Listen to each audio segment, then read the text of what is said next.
ప్రపంచంలోనున్న నా ప్రియ జేడిఎస్ వీక్షకులారా, జ్యోతిర్మయుడైన దేవుని కుమారుడైన క్రీస్తు నామమున శుభములు. అందరికీ షలోం. ఈ రోజున ఈ శుభ సమయాన ఆలోచింపజేసే సందేశం అదేమిటంటే, దేవుని యొక్క సువార్త నిమిత్తము నీవు సిగ్గుపడుతున్నావా? ఈ సందేశాన్ని మనము బైబిల్ గ్రంథం నుంచి పరిశోధన చేద్దాం, పరిశీలిద్దాం.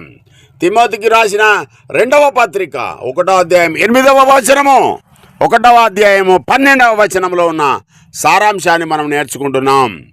మనం ఆయనతో చనిపోయాం, సహించినట్లయితే ఆయనతో రాజ్యమేలుతాం. ప్రియమైన దేవుని బిడ్డలారా, అనాది కాలంలోనే నాకు రక్షణ ఏర్పరిచాడు దేవుడు క్రీస్తునందు. 2000 సంవత్సరాల క్రితము క్రీస్తు యొక్క ప్రత్యక్షత జరిగింది.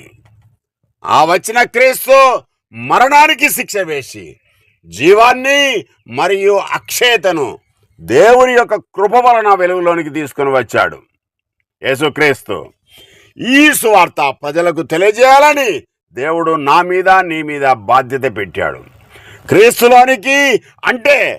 క్రీస్తులోనికి వచ్చాను గనుక ఈ సువార్తను ప్రపంచ ప్రజలకి బోధిస్తాను. నీవు కూడా బోధించాలి. ఎలా? సిగ్గుపడకుండా. నీకు ఒక నిరీక్షణ ఉంది.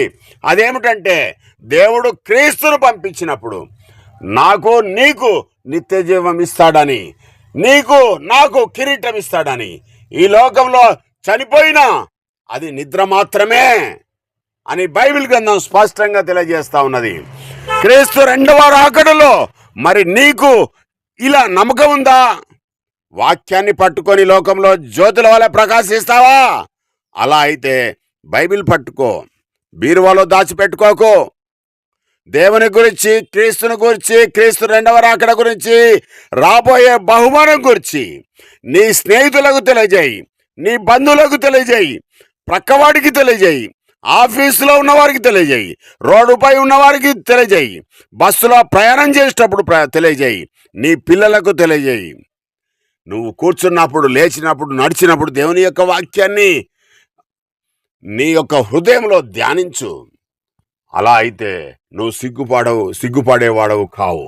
ఎందుకంటే నేను కూడా క్రీస్తు ఖైదీలం. క్రీస్తు చెప్పమన్న మాటలను మనము ప్రజలందరికీ తెలియజేసి, దేవుని యొక్క రాజ్యాన్ని ప్రజలందరికీ కూడా తెలియజేసి, అందరినీ కూడా దేవుని రాజ్య సంబంధులుగా చేసి, క్రీస్తు యొక్క 2వ రాకడ కొరకు నిరీక్షణ కలిగే వారిగా వారిని తీర్చి